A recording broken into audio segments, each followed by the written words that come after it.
You don't say. Yeah, bring it up for a vote. I guess.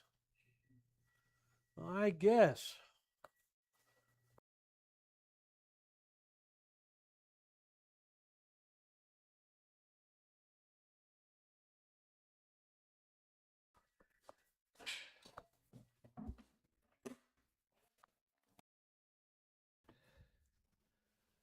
All right.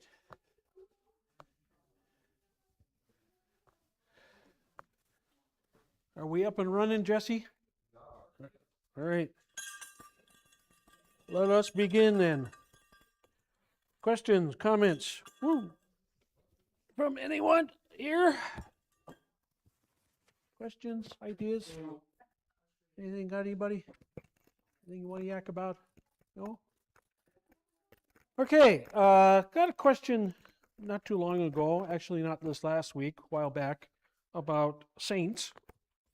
And this person who more familiar with the Roman Church wanted to know if the Lutheran Church recognized or had any saints.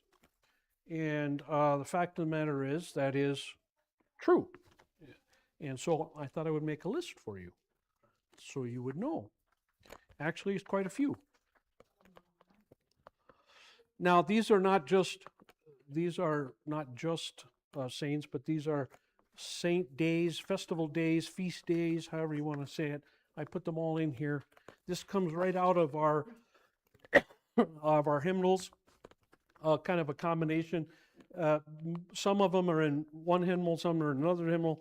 But okay, so there's a difference between the way that the Roman Church looks at saints and the way the Lutheran Church or the Protestant Church looks at saints. All right, just kind of real quick review. The Roman idea of saints, remember, is the idea that these people are close to God, and therefore they can get requests accomplished. In other words, you can ask them for something, and because they are in the same space as God, they can relay your request to God, and then God can do the miracle of whatever you're asking for. Okay, so in their view, a saint, okay, is I'm just going to say with God. Okay, so out of purgatory. Okay, so that's their definition. And of course, in order to prove that, okay, in order to prove that that person is in the same place with God, okay, you would have to pray to that person. Let's say St. Anthony is a popular one. So you pray to St. Anthony, and let's say he's not a saint yet. Okay, he's just Anthony, but you think he's a saint, so you pray to him. And so you say, pray, and St. Anthony, please show me where my keys are. Okay, that's a real common one. All right, and so you turn around and you go into the next room, and there's your keys, in the couch. And so you thank you. Okay, so you report that. You go to your priest or your bishop, and you report, hey, I prayed to St. Anthony to find my keys, and I found my keys. All right, okay, so that proves, supposedly then, that proves that Anthony is in the same space with God, and that he's out of purgatory, because God's not in purgatory. So Jesus, God, the Holy Spirit, they're not in purgatory. Okay, you're not when you as a Roman. Okay, their theology is when you die, you go to purgatory. You're not with God. You're not in heaven. You're in a place of pain and suffering. That's what purgatory is: pain and suffering, because you're paying off, see, the sins that you didn't do penance for. Either because you didn't know they were sins, or because you just didn't get around to it, or you didn't fulfill the penance the priest gave you, or whatever. Okay, so so when you get out, okay, when you've accomplished whatever it is that you were supposed to do, pay off whatever you're supposed to pay off, then you get to go up a level, okay, and you get to be with God. See, and there, because you're with God, see, you can make these requests. All right, that's the idea.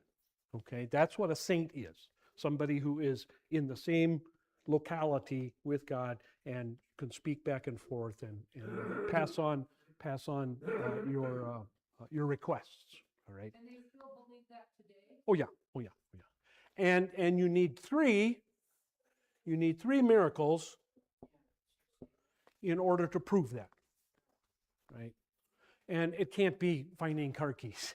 Okay? It has to be something pretty substantial. So you pray that somebody's cancer is cured. Okay, so let's say you've got Aunt Beatrice, and Aunt Beatrice was real wonderful. Let's say she was a nun, and so you think Aunt Beatrice was so wonderful. She was like Mary Teresa, Saint Teresa, whatever, of Calcutta. Okay, and so you pray to Beatrice, and you pray that your nephew or your son or daughter or friend, neighbor is cured of cancer, and boom, they are miraculously. Okay, all the doctors are astounded. Okay, so you do that 3 times.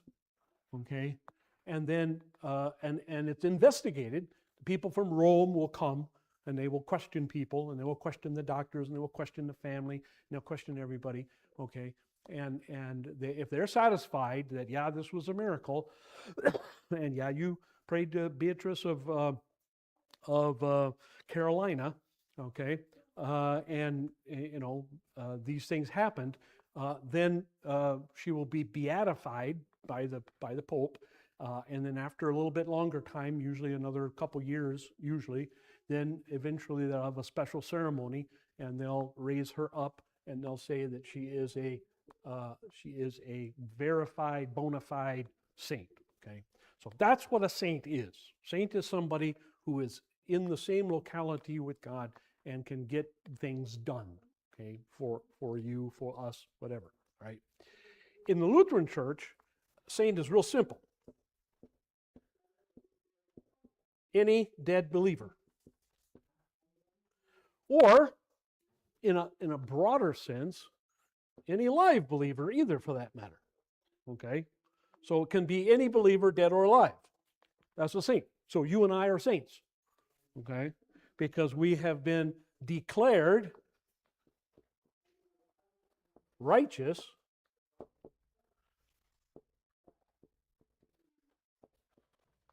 by grace through faith in Jesus Christ, because Jesus Christ paid for all sins.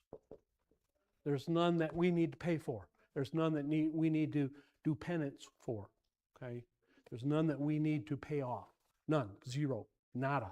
Not a single one. Okay? At all. Right? And that's true of everybody, even unbelievers. But because you believe that, okay, you are you know this, you take this in, this applies to you, you know that, okay, so you are a saint, okay, so you are a saint as long as you are a believer, okay, dead or alive. But, okay, within the church, and I would say this is true of the Protestant church in general, so Anglican church, and so on and so forth, historically speaking, Anglican church, Lutheran church, recognizes that there are some people who are special in, not so much in they're holier than anybody else, although that's usually the case. They're usually very good people, all right? But they have done something or accomplished something in the church that has been very, very beneficial, especially when it comes to sharing the gospel and getting the gospel out, okay?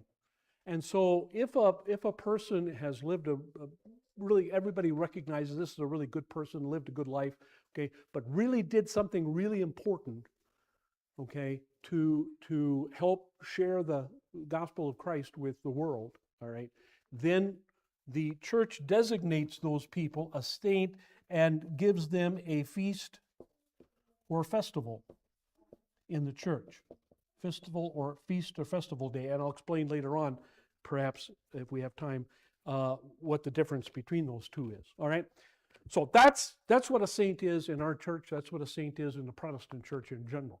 It's just somebody that they recognize historically as somebody who has really done something important. So let's look at the list real quick and just kind of run through it. See how many there are. See, wow, that's a bunch.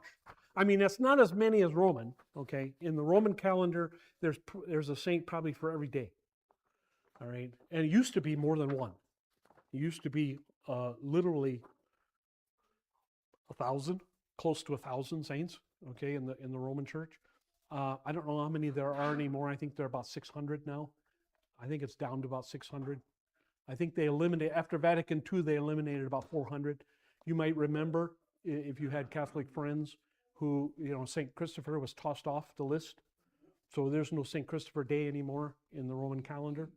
And that bothered a lot of people because a lot of people had St. Christopher medals, and so what are we going to do with our St. Christopher medals? And so St. Christopher is still kind of recognized by the pew sitters, the regular folks. They kind of still, those are still big sellers, but he's not officially, okay? And the reason they did that is because they couldn't find any real historical proof that the guy existed. And that's true of the other 400 or 500 that they got rid of, right? Okay, so these are all real people. The first feast or festival is circumcision, then Epiphany. And then the first three we come across is Basil, Nazianzus, and the two Gregories, all right? And those are listed for us for in the Protestant church, even though they're recognized. If Joanne was here, she would be able to tell us all about them, I'm sure, because in the Greek church or the Eastern Orthodox church, these are really important. These are big days. St. Basil especially. St. Basil's kind of like Christmas on top of Christmas. It's big. Peter and Paul are kind of interesting in this list because they come up more than once. So there's a special day in the Protestant church that recognizes the confession of Peter. Okay, you remember when Jesus was walking with the disciples and he said, "What do people think of me?" And Peter said, "Well, some say you're risen John the Baptist, and some say you're Elijah the prophet, and some say you're Jeremiah or one of the others, And then he turns to the group, the 12, and he says, "What do you guys say?" And Peter, typical Peter, he blurts out first. And so he says, "Well, you're the Christ, the Son of the living God." Okay? And that's really the first time that one of the 12 expressed that in so many words. All right? And so the church has always recognized that as kind of a special occasion. All right? So that's what that day is for, the confession of St. Peter. Now, did it take place on January 18th? I can't prove that. Nobody can prove that. But that's the day that they set it on. Sarah. Now, what you're going to see also in this list that I think is interesting is that there are Old Testament people in this list. And we don't usually speak of St. Abraham or St. Jacob or whatever. But the Protestant church, now the Catholic Church believes or has believed up till very recently that all of these people in the Old Testament, Abraham, Isaac, Jacob, all the rest of them, never made it to heaven. All right, and they won't, according to Roman theology, they won't get to heaven until after the last day. Okay, so they couldn't be there to pass on requests to God, obviously, and the way they perceive it. Okay, they're in limbo. Well, they got rid of limbo, so I guess that moves them up to purgatory, I suppose. I don't know. Not quite sure of that. I tried to find out, but Romans on the Old Testament believers are really funny. There's a lot of disagreement among Roman theologians as to exactly where they are right now. I don't know.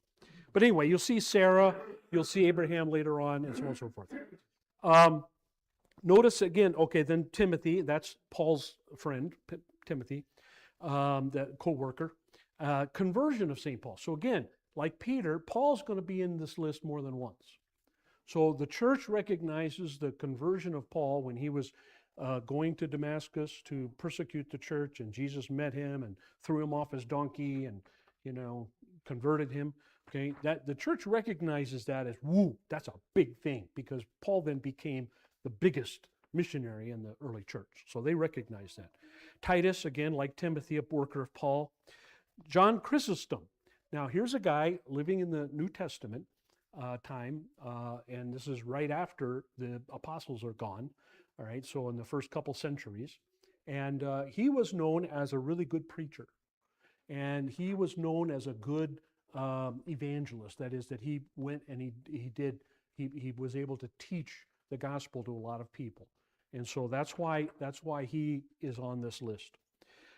Then we've got Candlemas, a purification of Mary. We've talked about that in the church numerous times.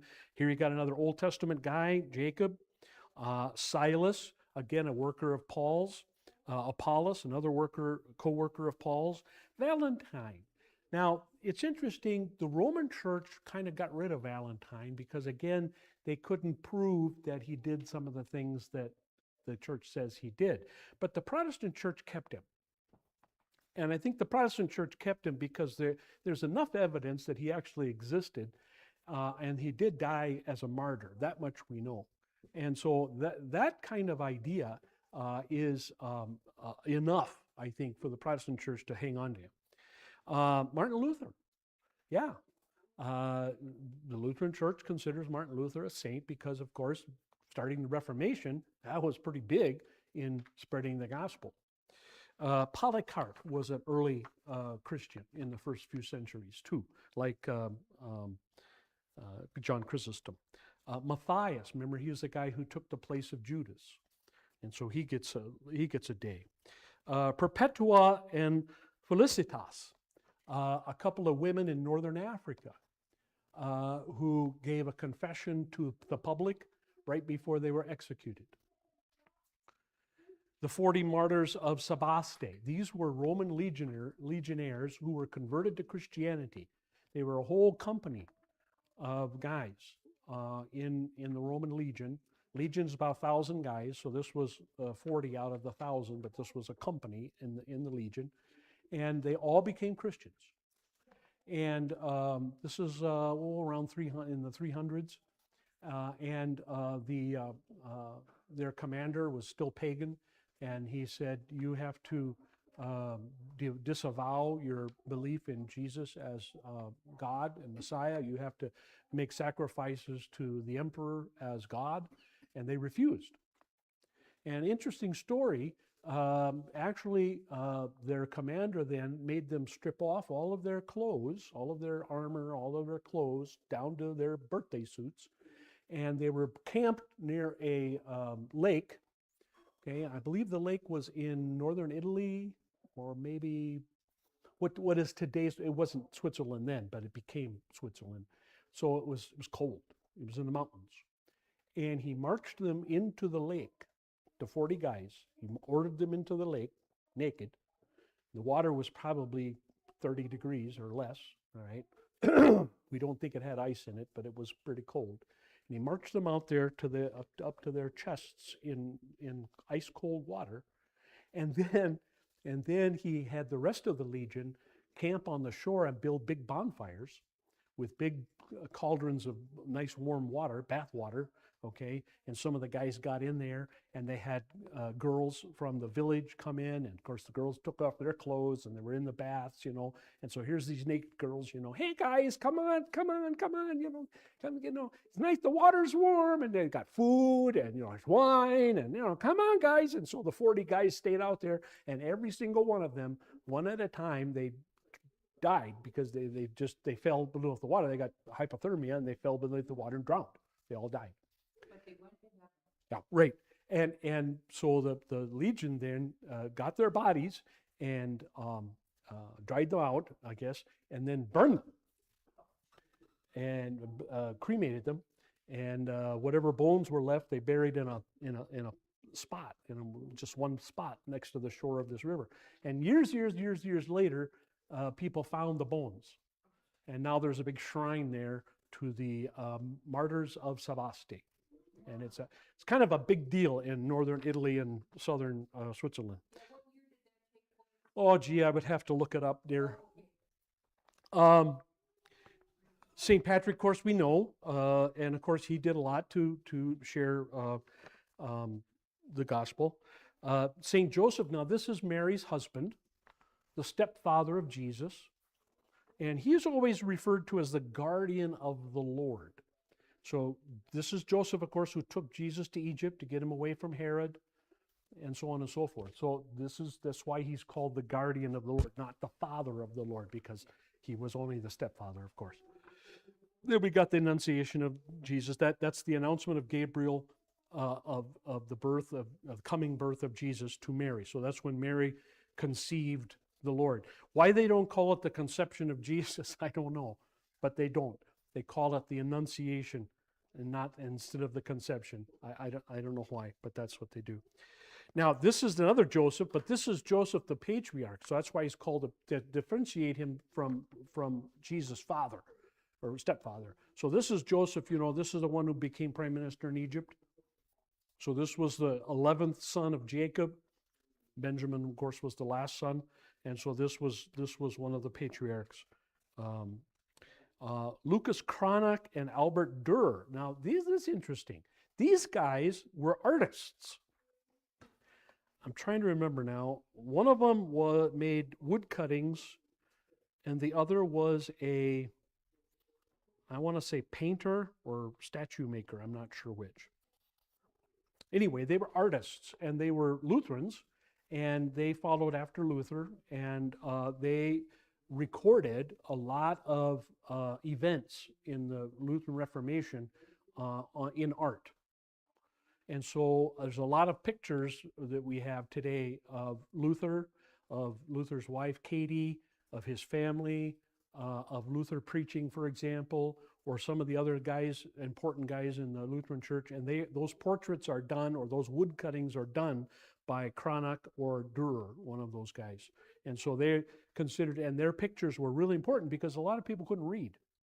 And so it was really important to have a good, accurate picture of what Luther was doing. So I don't know, I don't have one example right on me, but you may have seen sometimes there's an example of Luther like preaching, and below the pulpit there'll be a Lamb of God with a cross. Well, that tells people that this is the Lamb of God who takes away the sin of the world. Okay, and then maybe there's a guy over here in loincloth and he's got a seashell. That's John the Baptist, baptizing. So these guys would do these pictures like this, kind of like icons. They would do these pictures so that people who couldn't read would be able to look at them and they would remember the Bible story. And so, okay, I know who that is, And they would do things, nativity, Christmas, and they would do the crucifixion, and all kinds of stuff like that. Bugenhagen. Bugenhagen was a Lutheran pastor very early. He was during the time of Luther was alive. And he helped Luther a lot in redoing the liturgy, getting rid of Roman things in the liturgy that were non-biblical. Okay.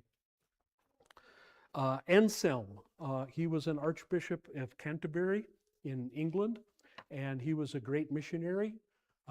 He is credited with converting a lot of people in his day and sharing the gospel with a lot of people. St. George, yes, this is St. George and the Dragon. This is St. George and the Dragon. Now, again, I don't know if St. George is still in the Roman calendar, a Roman list of saints. I can't tell you that one way or another, but he could be.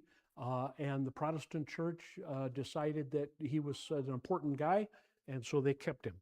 I don't know anything about Johann Walter. I'll have to look him up a little more. St. Mark, this is St. Mark, of course, of the Gospel Mark. Okay, and St. Mark, of course, was a co-worker of Luke's, him and Luke, and both of them with Paul. Philip and James. Some of the saints that were even important as apostles are smooshed together. They're put on the same day. And either that's because they were considered to be relatives or that they were always spoken of together in the Bible. And so sometimes they're put together like that. Athanasius, you know about, he's the one that helped write the Nicene Creed, and then when they came up with the Athanasian Creed years later, they named it after him. He is already dead, but they named it after him.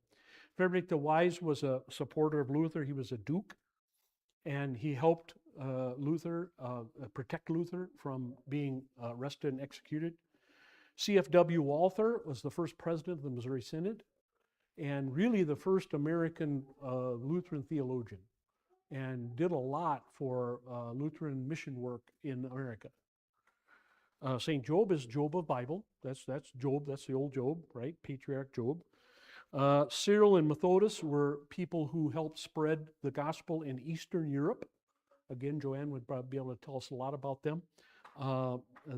Cyril in particular, he's the one that they named the alphabet after.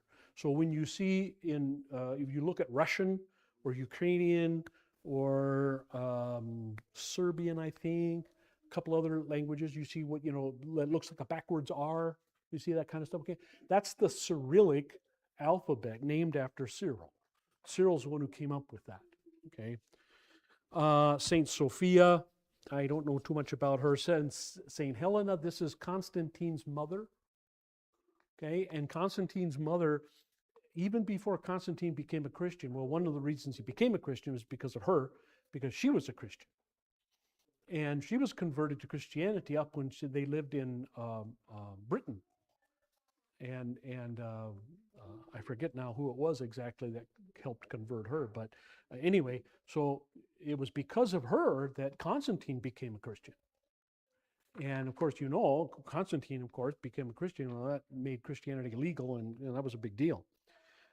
Esther is the Esther of the Bible. Bede the Venerable was a historian and was a guy who lived up in England. And he's the one who wrote the first history of Christianity in the British Isles. And he's the one who can tell us a lot about Patrick and Anselm and some of these other early guys in the church. Justin Martyr was a writer. He was a pagan at first and got converted to Christianity, then became a real writer, big writer for Christianity, okay, and helped defend Christianity to the Pope or to the Emperor. Boniface was a guy who was sent to Germany, and he made his headquarters in Mainz, which is a city in Germany. And it was really up to Boniface, or it was because of Boniface, that the Germans got converted to Christianity. So he did a lot for that. Barnabas is the co-worker of Paul. Elisha is the Elisha of the Old Testament. John the Baptist. Now, interestingly, most of these dates, especially of guys in the Middle Ages or in the early years of Christianity, when the calendar was already what we know it pretty much today, a lot of these guys, their saint dates or their festival dates or feast dates are on the day they died. So like the 40 martyrs of Sebaste, they supposedly died on March 9th. March 9th was the day they were marched into the lake and all that, okay, in the Roman calendar, okay. So and that's pretty much the calendar we have today with a few little exceptions. So, but John is different. John has his saint day on the day he was born, not the day he died. Although he does also have a day designated when he died. So John the Baptist is one of the few that have two saint days. Just like Peter has two saint days, Paul has two saint days, and John the Baptist has two saint days. Augsburg Confession, this was the day, and this actual day, June 25th, that the Augsburg Confession, which is our confession of faith in the Lutheran Church, was presented to the Emperor, the Holy Roman Emperor, in Augsburg. Cyril of Alexandria, different than the first Cyril. This Cyril lived in Egypt, and again did a lot of mission work, did a lot of spreading the gospel in Africa. Irenaeus of Lyon, here's a guy who lived in what we would call the Sun City of the Roman Empire. It was the place where if you survived your years as a Roman legionnaire, you would get to go to Lyon. It was one of the 4, I believe, kind of retirement towns that they had for legionnaires. And Irenaeus was a very good preacher again, very historical guy, very good pastor, and he converted a lot of these people. And it's because of Irenaeus of Lyon that a lot of southern France, what became southern France, was converted to Christianity. And now, then again, Peter and Paul, they share a day here. We already had the conversion of Paul and the confession of Peter, so they already got those days. Now they have a day together, Peter and Paul. And the reason they have the day together is because church history says that they were both executed on the same day. Is there proof for that? You don't have an eyewitness account necessarily. You know that Peter was executed, crucified upside down. You may also remember that Paul was beheaded because he was a Roman citizen, which was considered a quick and painless death. And so they were supposedly on two different places in Rome executed. Now, there is some argument as to whether Peter ever made it to Rome. You can take your pick. It depends on who you want to believe. But I don't think there's much, I don't think it matters all that much whether he made it to Rome or not. If he was crucified upside down someplace else, it may have been in Spain, it may have been in Greece, I don't know. But that much I think we do know. Visitation of Mary to Elizabeth, that's the day, when John the Baptist leapt in the womb. Okay, so the church considers that a big day because we have Jesus' mother visiting, and we have John the Baptist recognizing her as the mother of Christ, and so that's a big day. Haggai is in the Old Testament, Isaiah in the Old Testament, Margarita, I don't remember much about her. Ruth is in the Old Testament, Elijah, Ezekiel, Mary Magdalene. Mary Magdalene has been considered a saint in the church for a long time. I think because she was very close to the 12. Sometimes the church even says, here's the 13th apostle. But Mary, of course, was there at the cross. Mary was there at the tomb. Mary was the first one to see Jesus resurrected, the resurrected Jesus.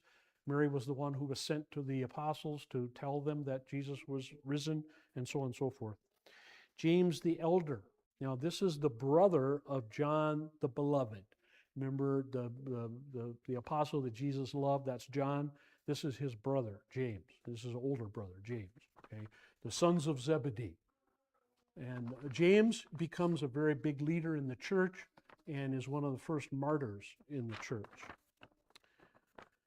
I don't remember about St. Anne. I think St. Anne was Mary's mother, but I don't quote me on that. Could be a different Anne. Sebastian Bach. Yeah, the Lutheran Church recognizes, and the Episcopal Church too, recognizes Sebastian Bach. Why? Well, because Bach wrote a lot of religious music. And his religious music was really important. It was said to have converted a lot of important people in history. Now they put the family in Bethany together, Mary, Martha, and Lazarus, all together in one day. I guess for no other reason that they were brothers and sisters, and so why not? Robert Barnes was a Lutheran, lived in England, and he wrote a great commentary on the Bible, one of the very first, and it was based on Luther's teaching. And so had things gone a little different with Edward VI, Britain might have been Lutheran rather than Anglican, but that's another story. Joseph of Arimathea, he's the one who took Jesus' body down from the cross, put him in his own tomb. Joanna, Mary, and Salome. These were co-workers of Paul's. St. Lawrence. St. Lawrence. Boy, I can't remember about St. Lawrence. An early Christian. What was his claim to fame? I don't remember off the top of my head. And then we've got St. Mary, Mother of our Lord. Now, this is the Virgin Mary. And she is recognized in the Lutheran Church as a saint. And she has her own day, her own festival. Okay. Isaac, of course, from the Old Testament. John Gerhard was a hymn writer and a theologian in the Lutheran Church.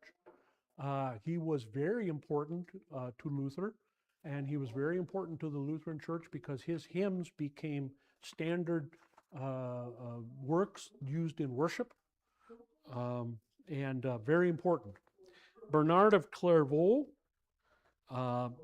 he's important because he helped establish monasteries. Now you're going to say monasteries were not good. Well, yeah, monasteries were abused, yes, no question about The monastery system became a bad system towards the end because there was a lot of abuse going on.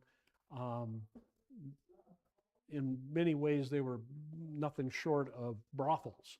But in the beginning, when Bernard started the system, and Benedict, those are two guys that started the system, they were very important because without the monasteries, we would not have civilization continue in Europe during the Dark Ages. The monasteries were places where education was done. A lot of the rulers' children were educated in those places, and a lot of writing was done, a lot of copying of important manuscripts. We would not have the history if it were not for the monasteries, and especially those that belonged to Bernard and Benedict. Samuel is, of course, from the Old Testament. Zacchaeus, he is, of course, the Zacchaeus that Jesus talked to and visited with. Bartholomew is an apostle. Monica. Doesn't ring a bell with me. Can't think about Monica. Augustine, real important person, Augustine. Augustine was a pagan again, a very brilliant child, prodigy. Went off to college, what you might say, and became very, very important teacher. But he lived a nasty life. He liked to party hardy. Monica, yeah, Monica was his mother. That's who Monica is. Now I remember. Monica is Augustine's mother. And Monica was a Christian, just like Helen, Constantine's mother, was a Christian. And Monica prayed and prayed and prayed and prayed and prayed all the time and worked hard and cajoled Augustine all the time. Hey, you got to clean up your life. You got to, go to God, blah, blah, blah. And one day he did. Augustine was converted by reading the book of Romans. And then he became one of the most important theologians in the whole history of the Christian church. Martin Luther, for example, was an Augustinian monk. He took after Augustine. Augustine was his patron, you might say. Now here we got the death of John the Baptist. So remember, we had the birth of John the Baptist. Now we have the death of John the Baptist, the beheading of John the Baptist on the 29th of August. Joshua's the Old Testament, Hannah's the Old Testament. Gregory the Great. Now here's an interesting one. Here's a pope. This is a pope. And this is, by all recognition, the first pope. The first pope that we would recognize. All the ones before him, all the way back to the first century, they didn't have the kind of power or they didn't do the kind of things or make the pronouncements and anything like that. Gregory did. Gregory had a lot of power, and he took it. And why is he considered a saint by the Lutherans? Well, because one of the things he did was he reformed the church. He was a reformer. He cleaned up a lot of problems in the Roman church. And he got rid of a lot of people who were just, hangers-on, people who bought their way into being bishops and stuff like that. He got rid of them. And he did one other thing. He reformed the liturgy. So the liturgy that he put together became the liturgy of the church for 1,000 years, almost 1,000 years. It stayed the liturgy of the church from 600, when he lived, to 1545. So 900 years. Super important guy. Okay? And the reason and the way he constructed liturgy is the same liturgy we use today, as far as the order of things. Okay? Moses is, of course, the Old Testament. Zechariah and Elizabeth, this is, of course, the husband and wife of father and mother of John the Baptist. Holy Cross Day. Now, this is interesting because this is the day in history where Helen, the mother of Constantine, supposedly when Constantine was converted and then made Christianity legal, then she could travel to places that were Christian places in the Holy Land. And so she decided to go on an extensive tour of the Holy Land. She was the first Holy Land tourist. And she went to Palestine, and she visited places like Nazareth and Capernaum, and she, looked for if she could find, the wedding at Cana, at Cana, because you find that city, Jacob's Well, Could she find the Mount of Olives? Could she recognize that? She went to Jerusalem to find the burial place of Jesus, the hill on which he was crucified. She built churches. He had churches built there. So the Church of the Holy Sepulchre she had built, which is the oldest church in the world, pretty much. And then she went to Bethlehem, and then she had built there also the Church of the Nativity, where Jesus was born. So that's all because of Helen. And the Holy Cross Day was the day that she was exploring in Jerusalem, and she found what she believed to be the cross that Jesus was crucified on. Why did she believe that? History is a little murky on that, but she believed it. Whether it was or not, I don't know. I kind of doubt it. Because, I mean, that was 300 years after the crucifixion. But she believed it. And the people who were there at the time said, yeah, that's it. That's it. That our fathers and our forefathers and our forefathers and our forefathers and our forefathers all told us that that's it. Okay. So she was convinced. And so that's the day she found and that's the day she said, let's going to build a church on this spot right here. Okay. All right. So that's what happened on that day. Cyprian, a good theologian, again of North Africa.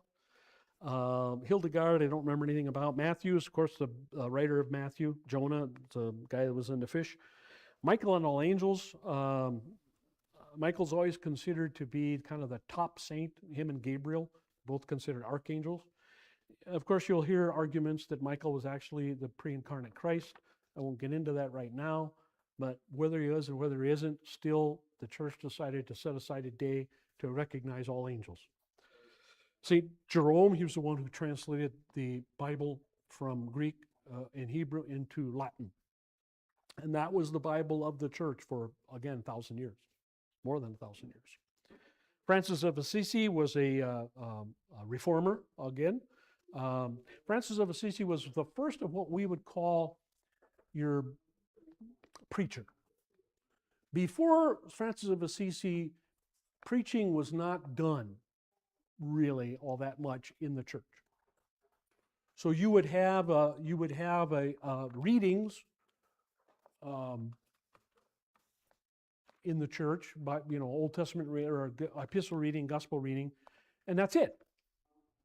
Francis was one of the first to actually get up and say words about the Old Testament reading or the epistle reading or the gospel reading. Okay. So he was the first sermonizer, if you will, okay? And he also had a lot to do with getting the church to comment, if you will, or the theologians or the priests even, to comment on, to do preaching themselves. So that's important. Henry Muhlenberg, he is a early American. He was in America in the colonial days, and Lutheran. He was one of the first Lutheran pastors in America. And the famous story about him is that on early day during the Revolutionary War, he was preaching in his church. He was pastor, preaching in his church. And at the end of his sermon, he said to everybody, he said, now we need to pick side. We need to choose who we're going to fight for. We're going to fight for ourselves, the colonists, or we're going to fight for George in England. We're going to fight for and he ripped open his black gown, his preaching gown, and underneath he was wearing the uniform of a colonial officer. I believe a colonel or a major maybe. And so he mustered in like half his congregation and marched them off to war from that Sunday sermon. Quite a character, I'm told. Abraham is from the Old Testament. Dionysius the Areopagite, kind of an interesting fellow. Here is a guy who was a scholar and did a lot of research in the early church. He lived in the Middle Ages, and it was really him who found a lot of evidence on a lot of these other people and wrote a lot about the early church and really spread the idea of martyrdom and it was important to share the gospel. Philip the deacon is the guy who met with the Ethiopian. Teresa of Avila doesn't ring a bell with me right now. Ignatius of Antioch was an early church leader, and again, a guy who did a lot of mission work. Luke is the gospel writer. James of Jerusalem, now that's a different James than the James the elder. This is James of Jerusalem, sometimes also known as James the brother of Jesus. And he too was martyred early in the church. Phoebe, a co-worker of Paul's. Nikolai, Herman, and Gerhard. These are all theologians that helped write the Formula of Concord, the book that contains the confessions of the Lutheran Church. Simon and Jude, a couple of apostles. Reformation, of course, All Saints' Day we know. Staupitz. Let me tell you about Staupitz. Staupitz was an interesting fella. Staupitz was Luther's boss, if you will, when Luther was in the monastery. And so when Luther first got the ideas about the Reformation and he began to object to things like indulgences and purgatory and whatever, he went to Staupitz. And Staupitz said, I agree with you, Luther. I feel your pain. I think there's a lot of nonsense going on in the church. I think it needs to be cleaned up. And gave Luther a lot of encouragement. And told Luther, here, if you want to read good stuff, read the book of Romans, read the Old Testament book of Habakkuk. And he was the one who really got Luther going into studying the Bible and finding, in Galatians, for example, the just shall live by faith, that kind of thing. Staupitz really was the one behind, the man behind the throne, if you will, or the man behind the Reformation, was Staupitz. Now, the reason I say he's interesting is because as Luther went on, and as Luther broke away from the church, and of course was branded an outlaw and put a price on his head and all this, Staupitz did not leave the Catholic Church. He did not leave the Roman Church. He stayed. And he stayed the rest of his life. And he and Luther stayed good friends. And Luther would visit him on a regular basis, and Staupitz would always tell him, I'm too old to change churches. I'm too old to join you. I wouldn't do you any good. I'm just an old man. And he died relatively soon, early in the Reformation era. But he was probably as Lutheran as Luther. But he stayed in the Roman Church anyway, because he just didn't have the energy to do otherwise. So he's a saint. Chemnitz is the second Martin, if we call him sometimes, and a very important guy, probably one of the greatest theologians in the history of the Christian church. Wrote a lot of good theology books and helped train Lutheran pastors for hundreds of years. I have a couple of his books in my library. Martin of Tours. He was an early saint, early in the church. And Tours, a place in France near Paris, so southeast, I believe, of Paris. And he's famous because he was a Roman legionnaire who was converted to Christianity. And one of the first things he did, he still had his Roman legionnaire uniform on. And of course, he had that big flowing red cape. And he was riding along. He was going off to study to be a pastor.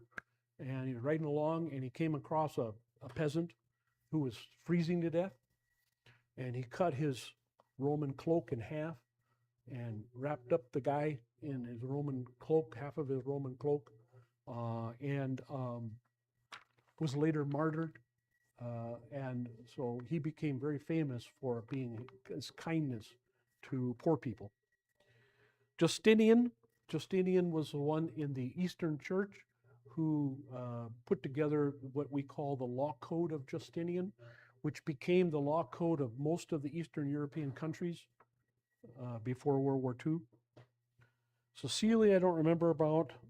Clement, early church father, he wrote a lot, and a lot of his writings are still around. And he knew St. John the Apostle. So he's a direct, he knew somebody who knew Jesus. Okay. Noah from the Old Testament, Andrew, of course, the apostle. John of Damascus, I don't remember about him. Nicholas, this is St. Nicholas. This is jolly old St. Nick. And Nicholas, of course, was famous because he had daughters.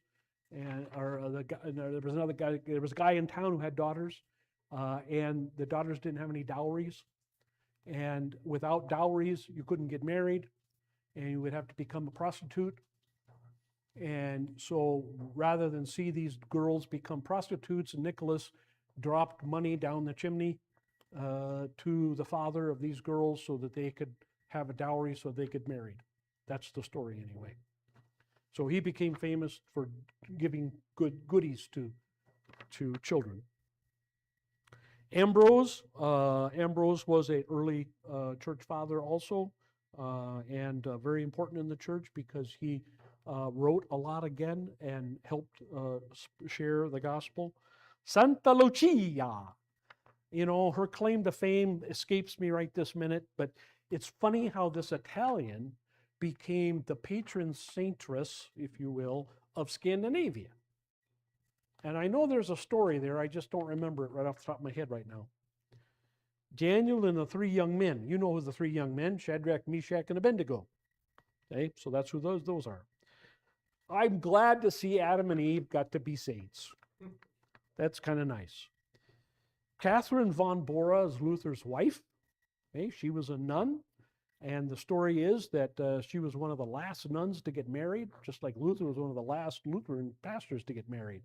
And she was supposedly smuggled out of the nunnery in a fish barrel. And Luther was supposed to have exclaimed, "What a catch!" St. Thomas, this is, of course, the famous Thomas, of questioning Jesus on resurrection. Nativity of our Lord Jesus, Christmas, of course. St. Stephen, this is the martyr, Stephen, and his day is right after Christmas, of course, and so you have the Feast of St. Stephen's, which is very big in the church, especially in Europe, and St. Stephen's Day is a very big deal. Everywhere but England, of course, because in England 26 is Boxing Day. That's a whole other story. But in the hymn or the carol, "Good King Wenceslas," you hear that verse on the Feast of Stephen.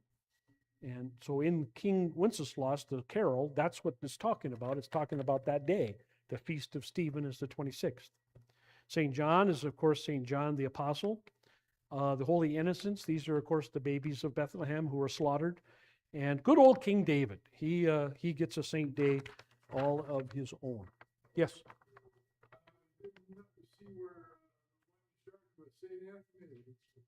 St. Anthony, no, he's not on this list. I will look and see if he's on somebody else's list, though. He may be. Sorry about that, Anthony.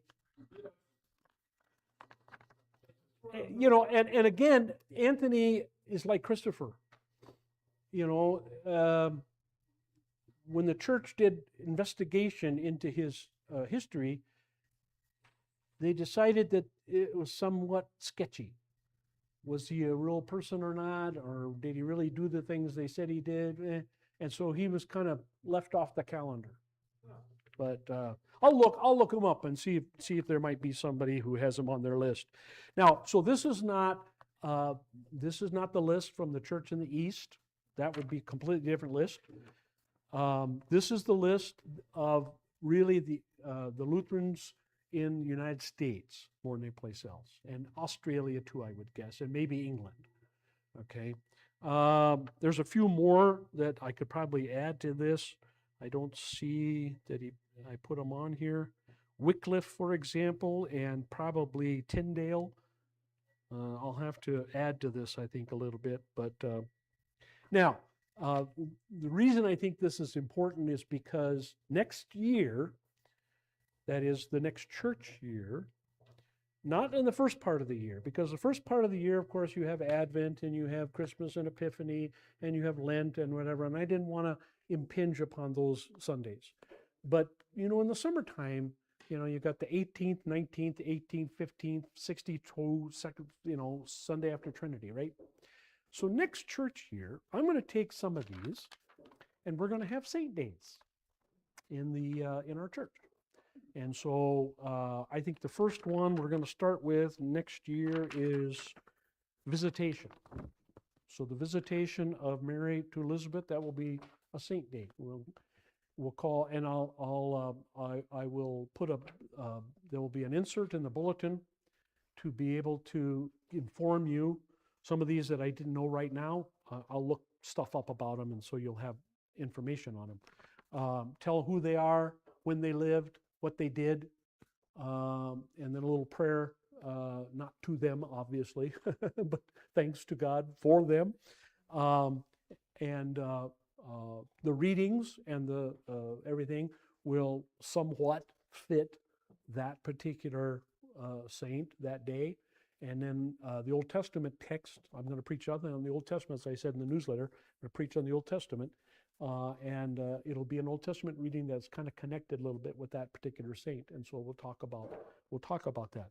So in that way, I'm hoping that we will get a better picture of Christians in the past, and hopefully will encourage us to live lives like that in our own time.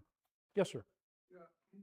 I'm trying to differentiate here once. So we have the Catholic religion and there's things about saints and they pray to these saints all the time. Right, because of that. Yes. Yeah. But the thing is, the Lutherans really don't go for No. that. So I'm No. wondering why we have a list in the first place. Well, I explained that. Were you here? Did you listen? No, I explained that. These are believers. that's right. I wouldn't got some Oh, okay. batteries. Oh, God. These are believers who did extraordinary things to spread the gospel. Right. Okay. So that's why they're called a saint in the Lutheran Church. Yeah. But you're a saint. Yeah. Supposedly. No, not supposedly. You are. Okay. You are. Well, Every believer is a well, saint. God praise for me. No. But every believer is a saint, all right? Whether you're living or dead. But especially if you're dead, and especially if you did some good work for the church, bingo, you get a day, okay? And the difference, real quick, the difference between feasts and festivals, okay? Feast days, not, again, in every list, but when I combine the list together, I came up with this, that feast days have to do with the apostles, with people who knew Jesus personally or were in his family. So, or if you were a co-worker of an apostle, you could get a feast day. Feast day basically means you had communion on that day. And in the Roman church, it was the differentiation between a festival and a feast. Festivals, you didn't have communion. Feast days, you did. Now, in the Lutheran church, we have communion on both feast days and festivals. But again, just so that people can kind of keep the difference, you have a festival of somebody, let's say, who lived like Luther. You have the festival of the Reformation, or the festival of St. Martin Luther, okay? You have a festival for him, not a feast day. You have a feast day for John the Baptizer, Mary, the 12 apostles, the co-workers of the apostles like Clement and Polycarp and those guys get feast days. Also, martyrs very often get feast days. Okay, so it's not a hard and fast rule. Okay, it's not etched in stone or metal, but in general, that's kind of how it goes. Okay, so again, from July through October, we will be hitting some of, we can't hit them all, obviously. We just hit one on Sunday. I'm just going to pick the one that's closest to a Sunday. Okay. And if it's right smack in the middle, like a Wednesday, I'll just decide, which one's more interesting. Okay. So anyway, Anyway, I thought that was worth going through a little bit because of the question I got. I'm going to let you go because hopefully we'll have the rest of the guys here. We'll go on with Revelation next time. Let's close. May the grace of our Lord and Savior Jesus Christ, the love of God the Father, and the fellowship of the Holy Spirit be and abide with us all.